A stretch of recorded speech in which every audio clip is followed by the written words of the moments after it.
Welcome to No Shame in the Home Game, the podcast that cares how your home feels, not looks. I'm Lacey, who barely made it here. She just lost track of time today, which I think is fitting. I'm here with Sara, our knowledgeable co-host. Hi, Sara. Hey, Lacey. Just so you know, we talk about structure and flexibility. We had the structure of this time, but then you weren't there, and I was like, flexibility. Maybe I can record the session. I'm like, I'm okay with whatever happens. So it's good to see you, though. I'm really glad you're here. But I was ready to be flexible. This is one of our in-between season episodes. So with those, it's talking to experts and hearing more from them and how we can use their expertise in our homes. Now, I know Corie and Sara, you all have worked together before. So I'm actually going to be quiet and let you talk a little bit about your origin story, if you'd like. Our guest today is Corie, and I'll let her introduce herself in just a minute. But I will say, when I started my business, I noticed there were some clients I worked with where I could not get the same results. And I noticed the commonality was neurodiversity. And so always looking for solutions, I reached out to my networking community, and I found Corie because the heavens aligned. I thought I was going to come in with a couple questions. Tell me what to do. And then it was more of a voyage of discovery where I had so much to learn. And I was so excited by Corie's knowledge and compassion. And we worked really well together. So we can dive more into what we did together in a little bit. I want Corie, would you like to introduce yourself to our audience, your name, what your work, your specialty is, all the good stuff?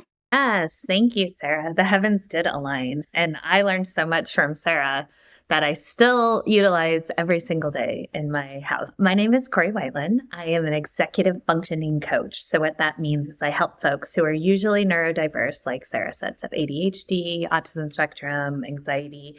I help them build the necessary skills to be able to have motivation, prioritization, time management, all of the things that we need in order to get by in a healthy and easy and peaceful way day to day, whether it's in our homes or in our workplaces or in our relationships. When we're in executive dysfunction, oftentimes our environments are also in dysfunction, and there's not a one size fits all for executive dysfunction because all of our brains and motivations are very different. So we worked well together in figuring out how to support folks are finding themselves on that journey. Yes. And like I said, when I met Corie, I thought, I'll ask her a few quick questions and then we'll get to the bottom of this. And then it was like, I've got so much more to learn. And then we thought, this is a great conversation. Let's make a recording out of this so other people can learn. And it was supposed to be 3 20-minute videos, and it turned into 3 45 to 50-minute videos with worksheets. And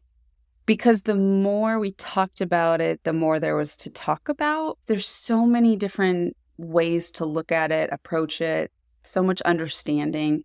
And what I learned from Corie when we started doing this was everyone's neurodiverse in some degree. It's just, are you clumped more in the center of similarity, or do you spread out a little bit more? Because once we started talking, it was like, everybody's got, like you said, different motivations, different priorities, different things that distract them. So this applies to everybody. Whether or not you're sure you have neurodiversity in the house or not, you will benefit from something from this conversation or the course. Corie, how did you get into this type of work, which, by the way, didn't know existed? So glad it does exist. How do you become an executive functioning coach in the first place? My journey started in education. So I was a classroom teacher and special ed teacher for many years. I myself am neurodiverse. I have 3 neurodiverse children who are all very, very different in their needs and their motivations and their challenges. And so I saw over time with myself and our family and my students and their families that there was this need for something more, something different than therapy, because I'm a huge proponent of therapy and feel like everyone should be in therapy. I think it's the best. I felt like there was something else that could happen. So I researched it and I looked into it, and I first became a mindfulness facilitator. So I became certified in mindfulness. So mindfulness really supports folks, especially ADHD folks, in building attention and focus and being able to have some emotional regulation. But then there was even more. I was like, okay, I need even more.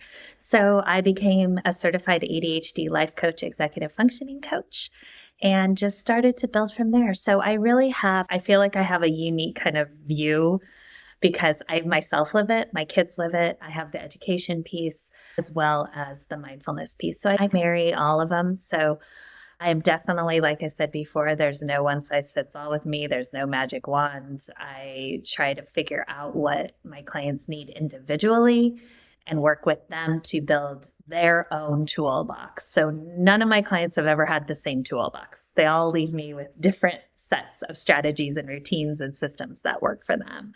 So that's how I came into this work, and it's evolved and changed over the years. But the core of it is still supporting folks and building that ease and balance and simplicity in their days when their days feel a little bit off kilter and unbalanced and often overwhelming.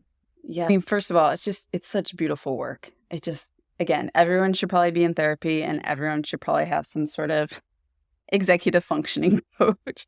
And you really touched on what brought us together in that first meeting, where I realized we needed to talk more than just me asking 3 questions. Was I also, with my clients, no one size fits all. Every household is unique in what works well, what doesn't work well, where the pain points are. And so as you said the same thing, it was, we're not trying to fit a blueprint, fit in this box. We're trying to say, here is something that we can look at and kind of solution it from the inside out. So I love that our approaches are so similar. We see everyone as unique, or every household as a unique ecosystem, which I think right now is so important for people to realize.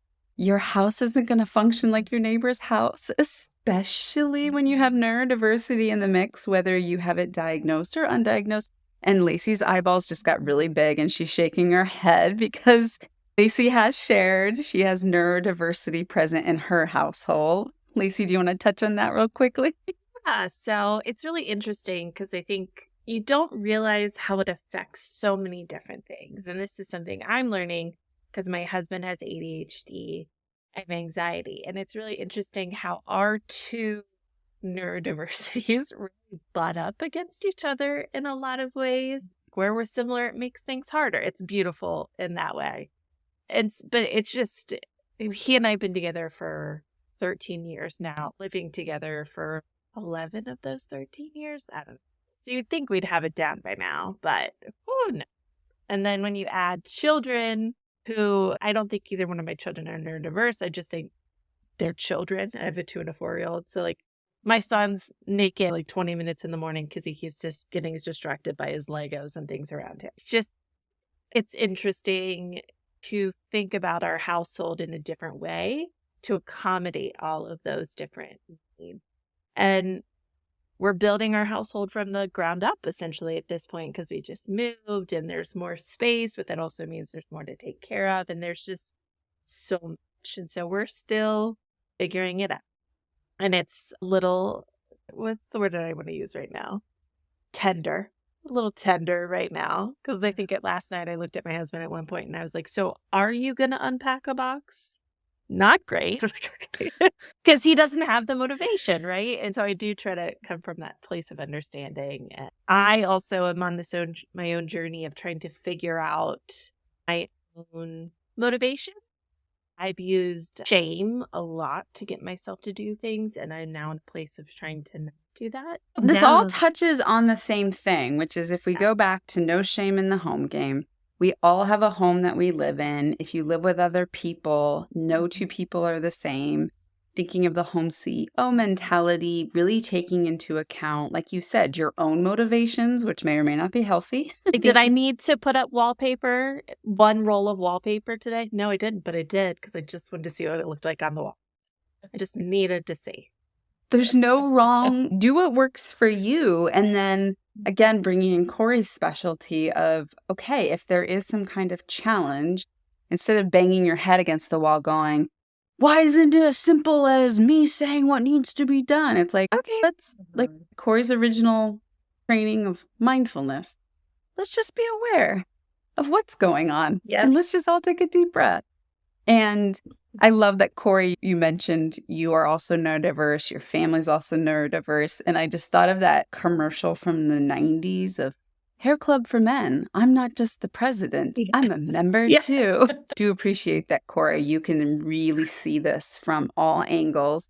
Even though I will call you out a little bit, you have come to me and said with some of your situations with your family, you get really frustrated. And I have to remind you, because you can't be frustrated and the problem solver at the same time. Like you're not in that part of your brain. So sometimes I'm like, okay, Corie. So it's good. It's good to use your tools that you taught me and then help you. I love it. Yeah. I do want to make sure for the listeners, because we use some terms that we're already very familiar with. I want to just review for the listener the term neurodiverse and the term executive functioning. So can you do a quick explanation of both of those terms for the listener? Like a little elevator explanation? Yes.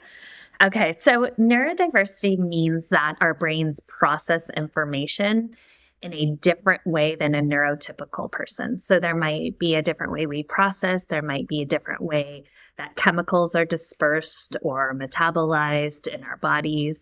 So it's basically our brains just work differently than a neurotypical person. And so, like I said, some examples are dyslexia, ADHD, and ADHD used to be ADD and ADHD, and now it's just an umbrella of ADHD. So you have inattentive ADHD. Those are like your daydreamers, right? You have hyperactive ADHD. Those are your movers and shakers. And then you have combo. So if you hear somebody say ADHD, but they don't seem to be, bouncing off the walls, they have inattentive ADHD. So not just anxiety of like, oh, I get nervous once in a while, but generalized anxiety disorder where you're truly an anxious person. So that is neurodiversity, right? And then executive function are the set of skills that take place in our prefrontal cortex, which is that front of our brain. It's what kind of makes us a human animal versus the animal kingdom. So it's being able to prioritize, being able to problem solve, think critically, manage time, manage our emotions, regulate our emotions in an effective way. And so in almost all neurodiversity, there's some impact on that prefrontal cortex, on the executive functions. Obviously, it's diverse, so it depends on who the person is, what is affected, how much it depends on how much they've learned to cope, what they've masked over the years. But almost all folks that are neurodiverse have some sort of impact on executive functioning. And so the awesome thing that I love, because I'm a super brain nerd, is that through different exercises, through different practices and habit building, we can actually strengthen that part of our brain. So MRI studies show that if we practice certain things like mindfulness, like habit building, we build gray matter in our prefrontal cortex. So we actually make it stronger. It's like going to the gym and making your muscles stronger. You actually can strengthen that part of your brain. So it'll support all areas of your life, right? So sometimes I work with clients on one specific thing, like we're just going to work on morning routines. And the reason why we do that and why we get really nitty gritty is because once that is built in, not only do you figure out what works for you, but then you also are building that muscle in your brain, and then it'll carry over to other parts. So any questions about that? Or is that? Oh, I didn't have any questions. I was just going to point out again how similar our work is. When people say, oh, my whole house, right? And I'm like, we're going to pick one room or one process like you. And no, once you have that one thing working smoothly, same exact thing, then it grows, you build that structure. I wanted to comment on too is as you're describing this, it's like, oh, it's just how your brain is built.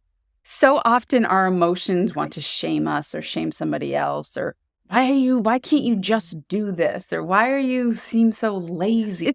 the brain. That's the way the road is built. That's the way the car operates. No, there's just a certain point. It's just what's inside of us. So this, again, that mindfulness, if you live with neurodiversity in any way, shape, or form, just accepting that, yeah, it's got a unique subset that you get to figure out how do their brains function. So there's a little bit of detective, like, okay, what is working? What is more of a challenge? Lacey, did you have any questions before I got all excited? Oh, I have so many questions. It's one of those things where I want to ask questions to be like, how can I make my husband do this? But I also know that I can't do that. And I think one of the biggest things that he and I struggle with, when I see a problem, I attack. Like, problem, attack it. And so we know that his ADHD is a block for us in certain places and affects certain things. So I'm like, why aren't you attacking your ADHD? Like, I would attack not a problem. And so it's a really hard dance of I want to be understanding, but also how do we tackle this? Because he takes his medicine before he goes to work but he doesn't like how that makes him feel at home. And I totally understand that because he is like this, like laser focused. He's not as fun and playful with our kids. And those are the parts of him that I love. So it's just I don't even know if I'm asking a question, but just making a comment that to attack this problem is difficult in itself. So I just want to validate people out there who hear this and are like, oh, I want to do that, but I can't because of X, Y, and Z. It's like, yeah, that is part of the problem. You can't just attack it like I want to. It takes a lot of work and thought and effort. So I guess it's a affirmation / if you have a way to solve my problems, please do. But I don't think you do. I think so much of what you're saying is task paralysis. And that is that overwhelm that literally puts our brain in that stop mode. And it is such a huge thing, right? It's not just one thing. It's not like, oh, I'll figure out how to get this picture hung this weekend. It's so big. There's a meme that I love that it's like, I see the thing. I want to do the thing. It's causing me so much anxiety and shame to not do the thing, but I can't do the thing. Right. And that is like the quintessential inner dialogue of ADHD. It has nothing to do with being lazy. It has nothing to do with not wanting to do the thing. So when you talk about folks that are like, I want to tackle this problem, but it is so overwhelming to my brain and my nervous system to even think about trying to, that I can't. And or ADHD brains are also really good at like on blinders. So even if someone's telling us, hey, this is a problem, we're like, I don't see it. I don't know what you're talking about. I'm going to just protect myself in my little bubble over here and pretend like those boxes don't need to be unpacked because that just seems like such hard work. And I don't really care if they're unpacked or not. So I'm just going to put on my blinders and let Lacey figure it out, even though I know that it's making her really frustrated. So the combination of those two things can be really, really hard on the actual person. And then also so hard on the folks that live with that person or work with that person or have a relationship with that person, because it is really hard to understand if you don't actually see it and feel it. And if it's not your lived experience, because I have so many parents that come to me and they're like, my kid is so lazy, right? Because it does look like that from the outside. It really does. Yet it has nothing to do with being lazy or hardworking. It has everything to do with the chemicals that are going on in the brain and the body that are either lacking or really, really slow to be initiated. And then it's, like you talked about before, it's that shame cycle, right? So then we just become so down on ourselves. It's that failure feedback loop of all those times I tried to do the thing, or all those times that I didn't get the thing finished, or I, was told that the thing wasn't good enough, or I wasn't good enough to do the thing. Then it's this awful feedback loop where it makes it even harder to do the thing. Over that hump is now not just like a little hill, it's like Mount Everest. And so it's really hard.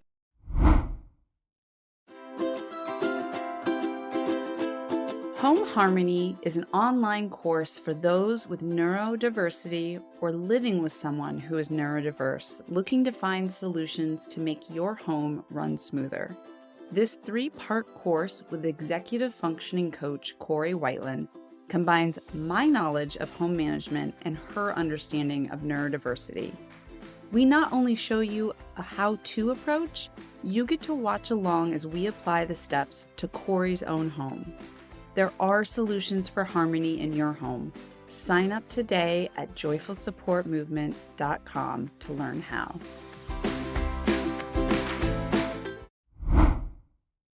So use that example, and I'm not going to use Lacey's box example with Joe because it's way too close to home. I want to use your example of Joe's wonderful. I can't. I don't want this to we sound all like love Joe. I am the president of #MoreJoe. But so let's use that example. Let's say you have a client who wants to hang a picture, which was your example. I want to hang the picture. I want it on the wall. I want to do it, but I'm overwhelmed.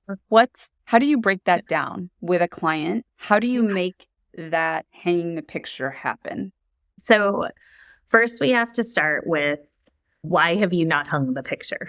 What's getting in you? So when you think about the picture, hanging the picture, what's going on in your brain, in your body? What physical sensations are you feeling? Is there a history with hanging pictures that didn't go so well? What is the story you're telling yourself, or what are the thoughts and feelings that show up when you think about hanging that picture? Then we go to the motivation. Why do you want to hang this picture? Why is this important to you? And if I get an answer back of something like, oh, I don't know, my partner keeps telling me to hang it, I don't really like it, like my partner got it with their ex, whatever it might be, then you're like, oh, ding, ding, ding. So then that's a whole other hike we have to go on. But if they say, I really want it on the wall, I really like it, but it's just, I have to go get the hammer, and then I have to get the nails, and then, oh, I don't have nails. So you know what? I'm going to have to go to the hardware store and buy the nails. Then you start to unpack, oh, wow, that's a lot of executive functioning that has to go into place. So then what we do is we break it down. Okay, what's the first thing you need to do? I need to go to the hardware store. Okay, when are you going to go to the hardware store? Tomorrow I'm getting my hair done right next to the hardware store so I can buy the nails then. Okay, awesome. So tomorrow you're going to buy the nails. Great. Okay, then what's the next thing you need to do? Oh, I need to get the measuring tape out and I need to measure where the hole's going to be. Awesome. When are you going to do that? Right? So you literally, what neurotypical brains do, they do that, right? Neurotypical brains are like, oh yeah, I got to go buy those nails. I'll do that tomorrow. Executive dysfunction brains are just like, oh. But question here, and knowing that Joe does science. He does. Joe can go and do science and do the work equivalent of hanging a picture, but can't come home and do the box. So I'm trying to not make it Joe-centric, but okay, so somebody has a picture to hang at home, but they can go to work and fill out that report.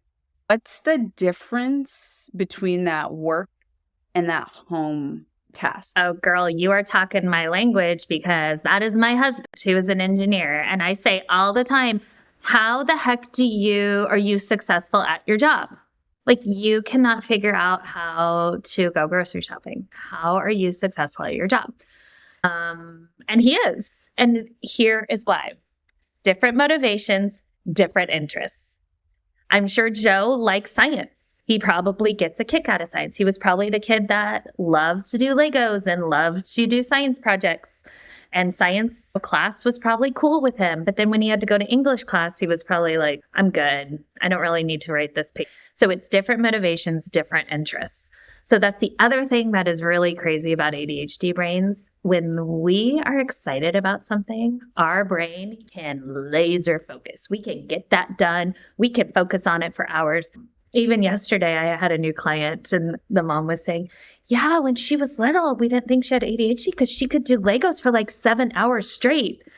And I'm like, yeah, that's actually not typical, right? Like, it's not typical for a 5-year-old to sit for 7 hours and only do Legos and not hear anything and not take a break to go to the bathroom or eat. So oftentimes that's what happens. And that's a really awesome thing when someone can find the work that drives them, that motivates them, that they can hyper focus on. They also at work have different expectations and different accountability. You know what? Joe and Matt, my husband, maybe they could be friends. They don't want to let down their coworkers. They don't want to not do well in their job. They want to be able to provide for their families. That's different motivation than hanging the picture, right? If they don't hang the picture, what we might get like frustrated and be like, I can't believe the picture's still on the floor. It's been there for 2 years. But they're not going to lose their job. They're not going to let down people that don't unconditionally love them. They're not going to have that different motivation or that different accountability, right? So it's a different set of motivate steps that go with job. Now, that being said, a lot of folks that have ADHD don't have that in their jobs.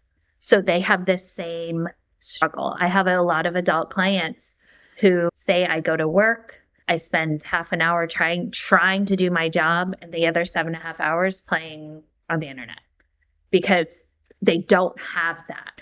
So this is a challenge for a lot of folks in jobs as well. And it's a really true devastating challenge because a lot of folks lose their jobs or job hop or don't have very good performance reviews. It can go both ways. But if someone's able to really rock it in their job and not rock it at home necessarily in terms of executive functions, it's usually because of motivation and interest. Yeah, I was going to say, so anyone listening, if you are getting your frustration on your spouse, partner, somebody you're living with, because you're like, why is it you can do X but not Y? Turn it around and be like, oh, I'm actually grateful they can do X. That's happening.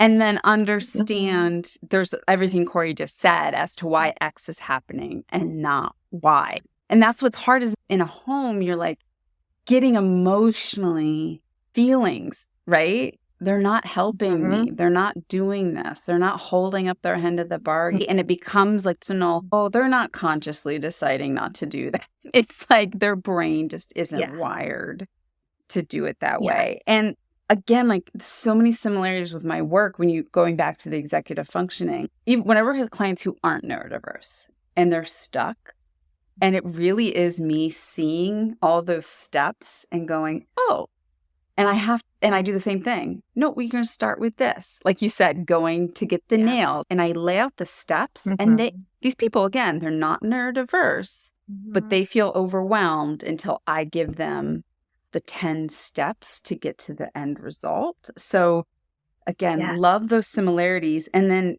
during our home harmony, we came up with the example so I could understand it better. It's like the tokens in a game. Every game needs different amount of tokens. So if you think of more of a neurotypical person might need 1 token to do the task. Some neurodiverse people might need 3, 4, 10 tokens of motivation. It's those brain chemicals. It's all of that. It's just that game needs more tokens than I do. It's just like looking at it from taking out that emotional component, which again, home harmony was the name of the course because the goal is harmony. And all those things you mentioned too, for anyone interested in the course, there is a worksheet that walks through motivations, priorities, helps figure out all of these different aspects so you can do that with yourself or somebody else who's neurodiverse. Yeah, for sure.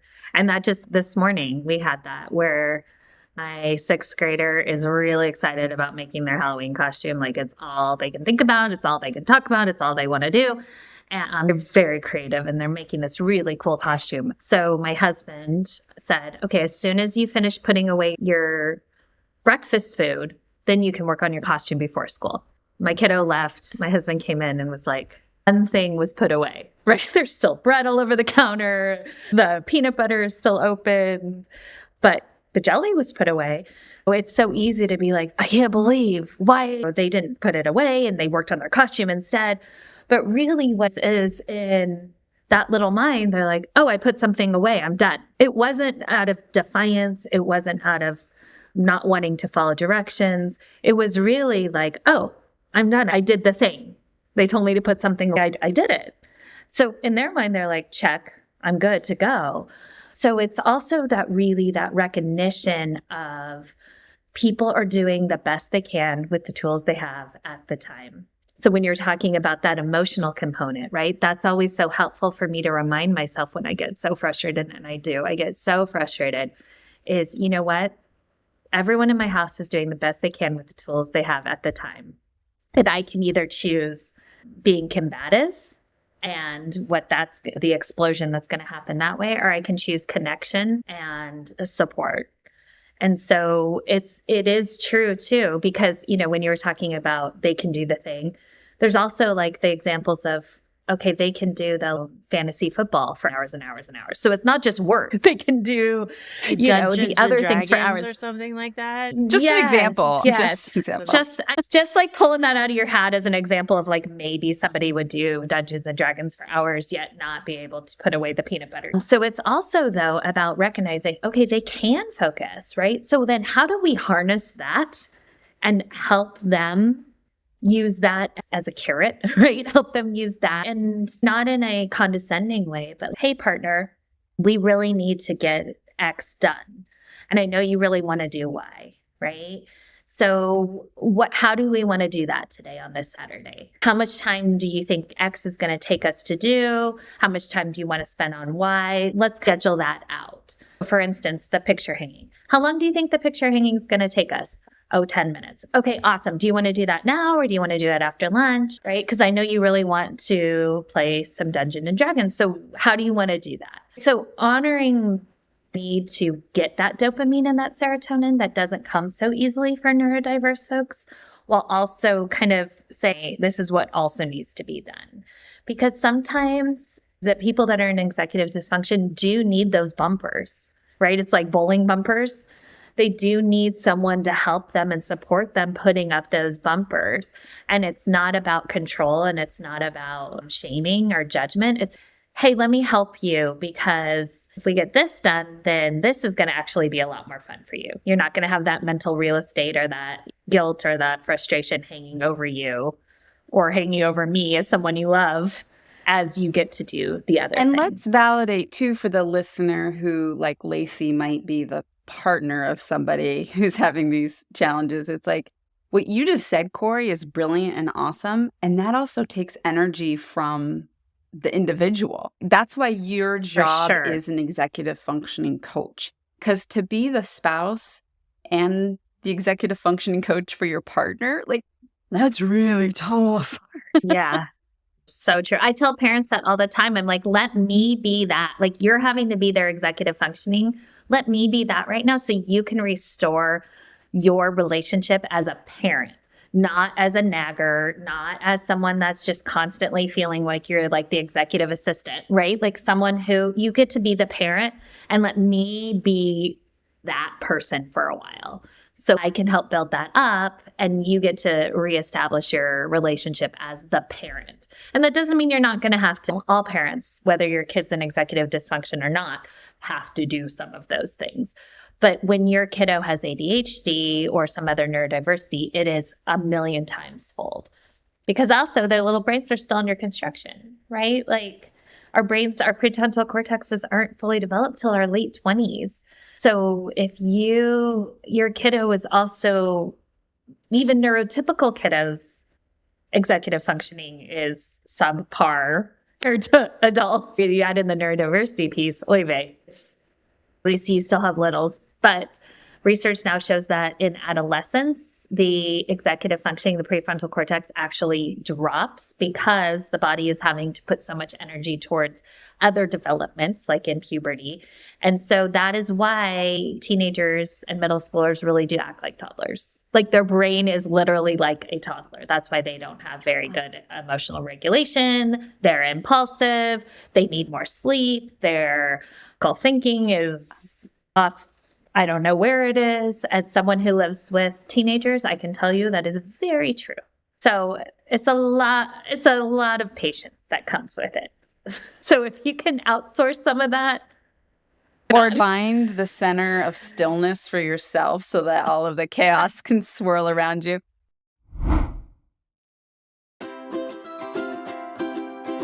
The Joyful Support Movement newsletter is a great way to deliver some goodness into your inbox. Once a week, you will receive a joyful prompt, an opportunity to share your story, and a helpful step to make life easier. If you could use some more goodness in your life, sign up for the newsletter today at joyfulsupportmovement.com.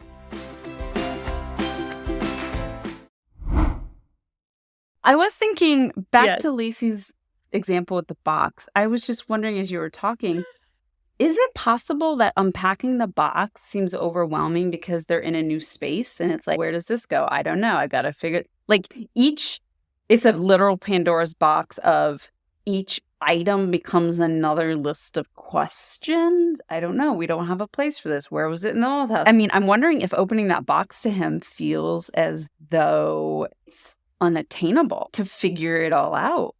Can I have a little anecdote here? Last night, what's happened is I've unpacked so many boxes that I'm like, I can't touch another box. And last night I tried. I opened up a box, I started putting things away, and there was stuff at the bottom. And I said, we either need a junk box or I'm throwing everything away.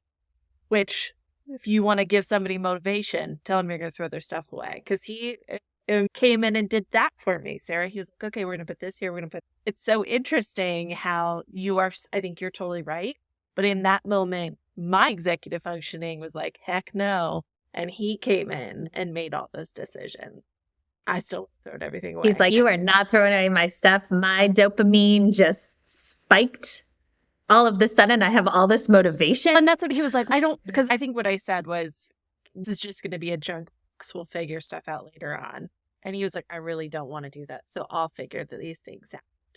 And so I think that's what it is he had a stake in the game that he didn't want that moment to have chaos and whatnot. Yeah, that's so funny that she said that, because the other thing that like ADHDers and neurodiverse people are famous for is like the box or the bag, right? So when you clean up, you're like, I don't know where this stuff goes. I have no energy to figure it out. So I'm just going to shove it in this bag and put it in the closet. Then you pull out this bag and you're like, oh, here's all this random stuff that I had. Here it is. Or the box, right? So that's so funny that she said that, because ADHDers are famous for that. I was going to say, I know a couple of clients, some of them definitely had executive functioning challenges, some of them did not. But yes, there was that box or bag and multiples of them. Oh, that's the box from when I sold that car. That's the box from when I changed job. That's the box from when I finished a project. Yeah. Processing that is boring. Like there's not much joy in processing. I do want to circle back to, I'm so glad you said that about teenage brain, because I did have this feeling with my son who turned 11. He used to be a lot better at 3-step directions. And it's gotten to this point where we'll be at the bottom of the stairs and I'm down to just one direction. And I'll make him say it as he's walking upstairs because he would forget it by the time he was at the top of the stairs. We don't have that big of a house. It's just a general 2-story house. And I'm like, how are you forgetting this by the time you get to the top of the stairs? And now I'm like, again, brain. It's not a judgment on who they are as an individual, like morally. They're not doing it to piss me off. Your brain is actually, like you said, changing. And so that information isn't staying where it needs to stay or getting where it needs to get to. Exactly. So one tip I have for that I tell families when I work with them all the time is the 3-finger direct. So you have your 3 fingers. You can even do this with your little, Lacey. So socks, teeth, shoes, right?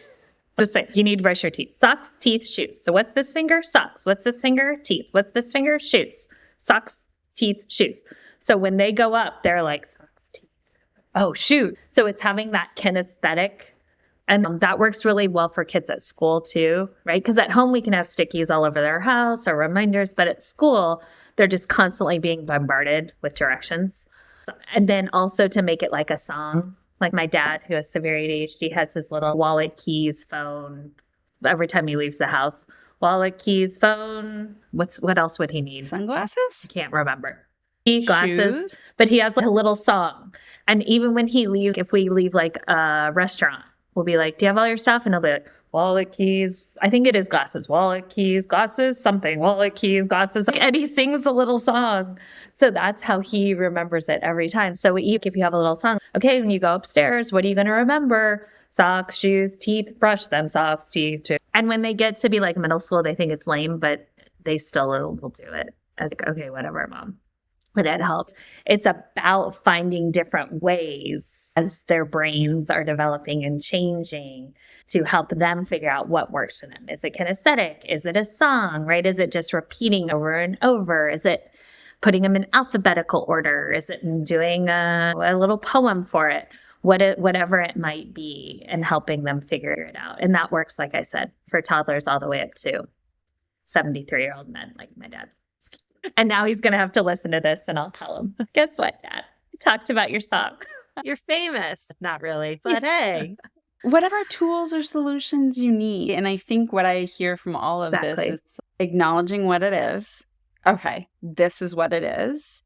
And then what tools or the motivations or what works. Okay, how do we piece this together? Find the tool that works, keep implementing that, reducing the extraneous friction, and just, okay, rinse and repeat. And then again, I'm going to throw in having compassion for yourself. If you're the home CEO listening, being a home CEO is overwhelming on the best of days.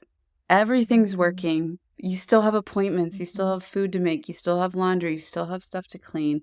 But then it's like, and then the dog gets sick, and then the water heater breaks, and then the toilet doesn't flush, and then you got a call from the school nurse. And then you throw in neurodiversity on top of it. And it's, okay, we need double the compassion, double the understanding. Yes. This is another tool I use with my clients, changing expectations. It's like, don't try to be like your neighbors. Stop comparing yourself. You each have a unique set of tools. And it's like going back to the tagline of it's not how your home looks, it's how your home feels. Focus on the basics and how is everyone feeling. Although, as we discussed with priorities, for you, Corie, it helps your anxiety if things if things are more picked up, if things are in their place. And then so finding, okay, how do you line up your priority with somebody else's priority who maybe is not picking stuff up? Yes. You mean like the other 4 people in my house that don't have that priority? Like they have the exact opposite priority? Yeah, it is about trying to find balance and also bringing back to that awareness, so I'll say, I know when I'm really triggered with anxiety, even if it's not anxiety within my home, if it's work or my parents, worrying about them or whatever it might be, I get very anxious about my home. That's where it comes out. And so I'll say, our home is such a disaster. And my kids and my husband make fun of me all the time because they're like looking around and they're like, I don't know what you're talking about. It's totally fine. And I'm like, no, this is out of place and this is cluttered and this. And so it's also bringing awareness to how I'm showing up, right? What is that really, right? When I say it's such a disaster, am I really talking about the things that are out on the counter, or am I talking about how I feel about something else?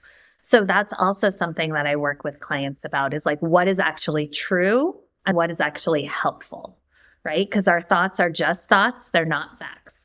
So it's about thinking about what is true and what is helpful. So when I say my house is such a disaster, I need to pause, the pause button. I need to look around and I need to say, what is true? Okay, what is true is there's some things out on the counter. What is true is that I wish, the stairs didn't have all the things on it that people have not taken up that I've set there, right? What is helpful is for me to say, hey, I really need someone to help me clean up the kitchen. Is anyone available right now? So reframing those thoughts that become ruminating, frustrating, that put us in that like vicious cycle of anxiety and shame and worry and judgment and all those really difficult, challenging emotions. One really helpful way when you're talking about taking care of yourself as the home CEO is to really help take care of yourself, right? The hot water heater is broken. The dog is sick. The toilet won't flush. It's so easy to be like, everything is falling apart. Everything's a mess. I can't do anything. Our house is a disaster, all of that. But then really bringing it back to, okay, what is actually true? What's actually true is, yeah, it really sucks the hot water heater's broken, but they're coming tomorrow to fix it. The toilet won't flush, so I got to make sure I put a sign there so people don't use that one until we can take care of that. The dog is sick. Thank goodness we have a vet that we trust and love that I can take the dog to, and I got to make that appointment for this afternoon, right? So bringing it down to the actual truth and then being able to reframe to a more helpful thought is a game changer, not just for the neurodiverse person, but for the people around us as well, because it does become really overwhelming. It can become really stressful. I myself am neurodiverse, and I don't understand my kids 99% of the time because the way they show up is completely different than the way I show up. So helping myself when I'm having those reactive thoughts can be really, really powerful in helping to create some more balance. And, like you said, how does it feel rather than how does it look?